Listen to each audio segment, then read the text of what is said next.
Hello viewers, I welcome you all on my YouTube channel legal adept show. Friends, आज हम लोग cover करेंगे section number 41A of CrPC को।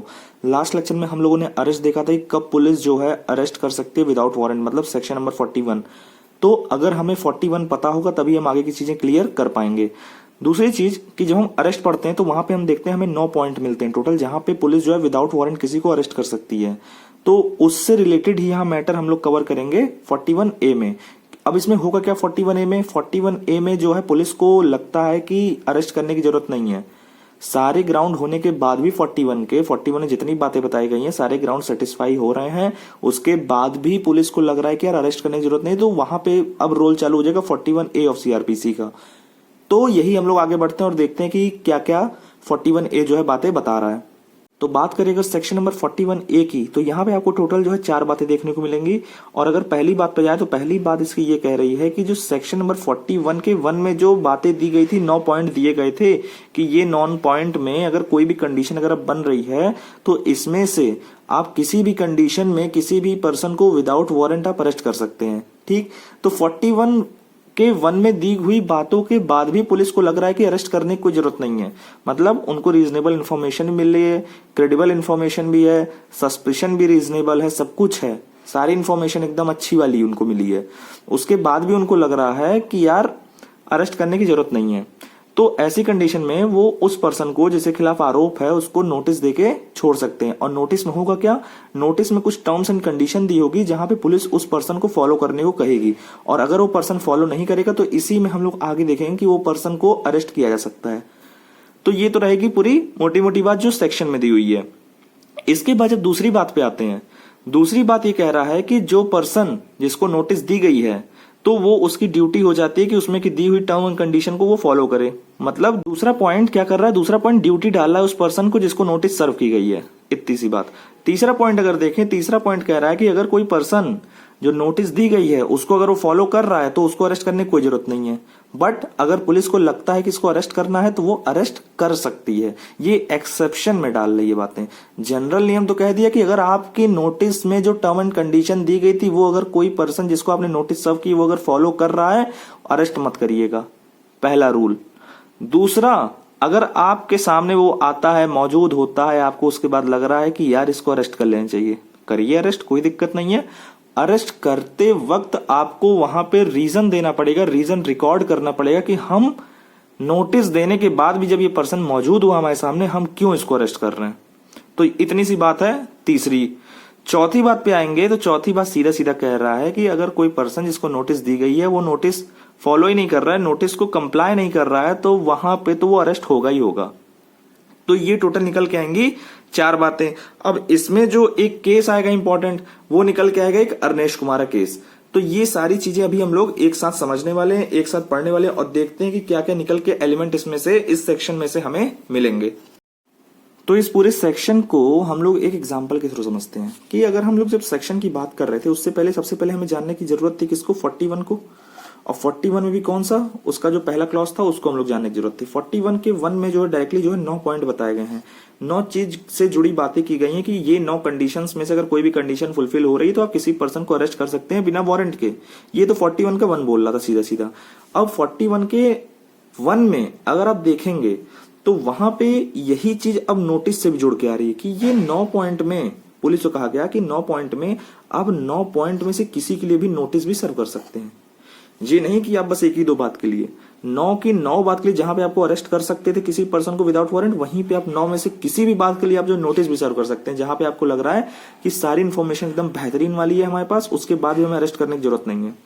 तो आप क्या कर सकते हैं, वहां पे उस पर्सन को नोटिस दे सकते हैं। नोटिस में कह देंगे कि भैया फला डेट को और फला प्लेस पे आ जाना, मौजूद हो जाना। तो इससे होगा क्या कि जो टर्म एंड कंडीशन होगी, जब तक कोई पर्सन फॉलो कर रहा है आपको वहां पे अरेस्ट करने की जरूरत नहीं है।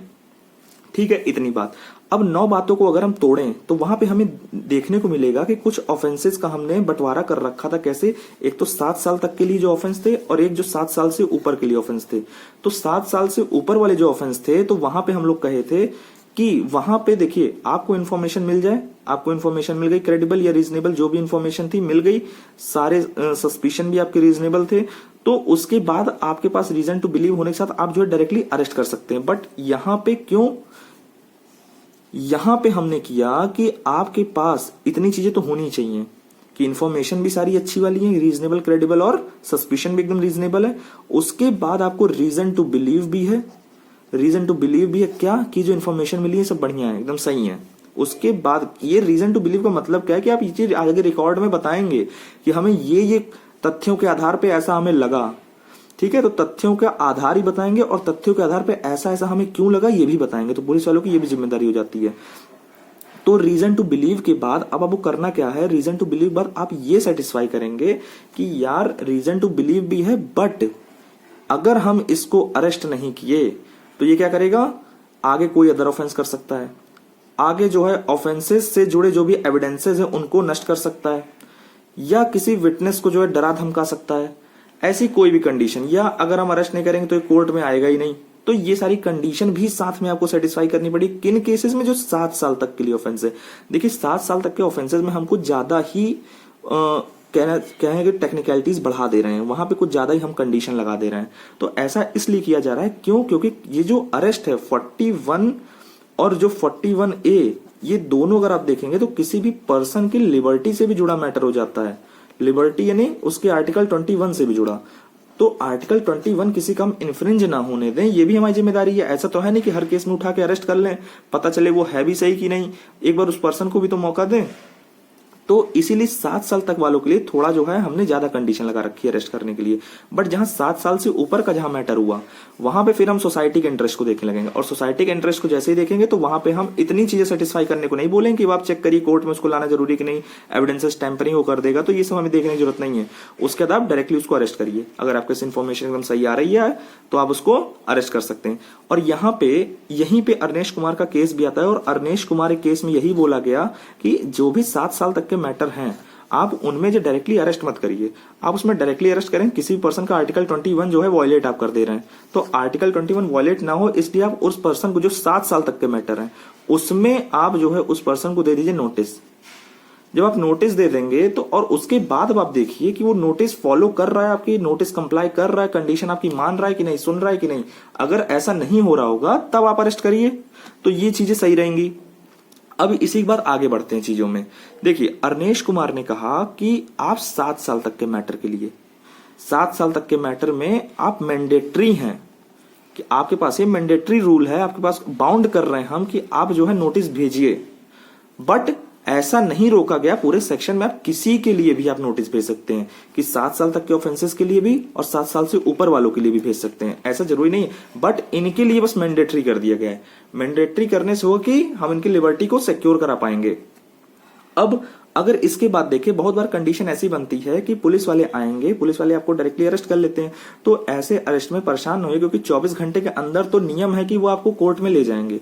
तो 24 घंटे के अंदर जैसे ही वो कोर्ट में ले जाएंगे तो आप कोर्ट के सामने बात रख सकते हैं, सर मेरा तो ऑफेंस जो है 3 साल का है, मेरा तो ऑफेंस 2 साल का है, इसकी पनिशमेंट ही मैक्सिमम 2 साल तक की है, तो इसमें इन्होंने मुझे नोटिस सर्व नहीं किया और ये डायरेक्टली मुझे अरेस्ट कर लिए।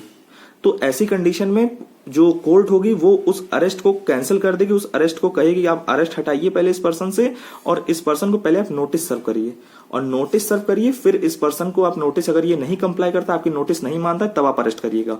तो ये चीजें रहेंगी।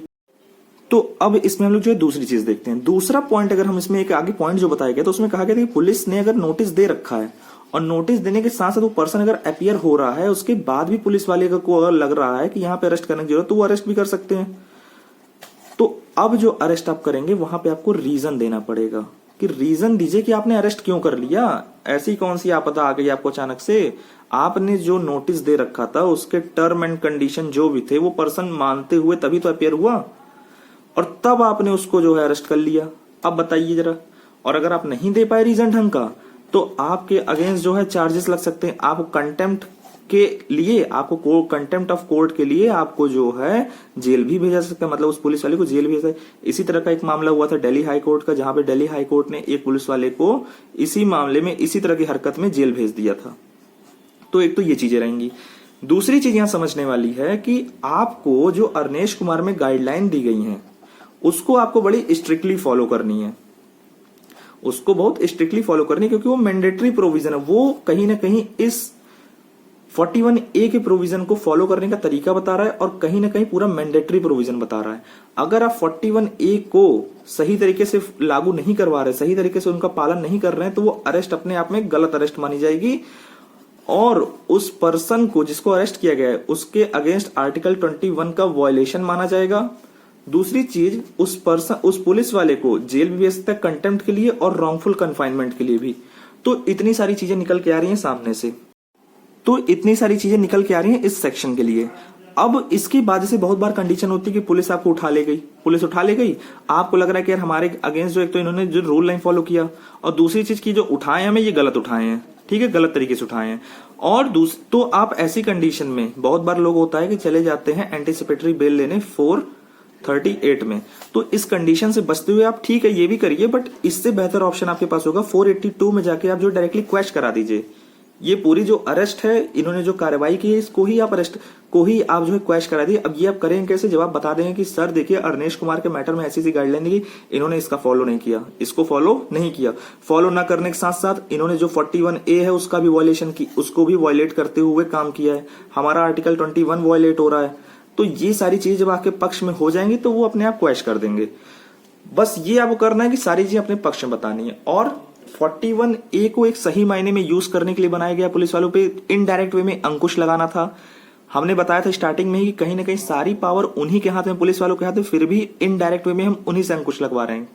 तो ओवरऑल जो चीजें निकल के आ रही है 41A में वो लगभग इतनी ही है। आगे के सेक्शन हम लोग जो है नेक्स्ट लेक्चर में कवर करेंगे।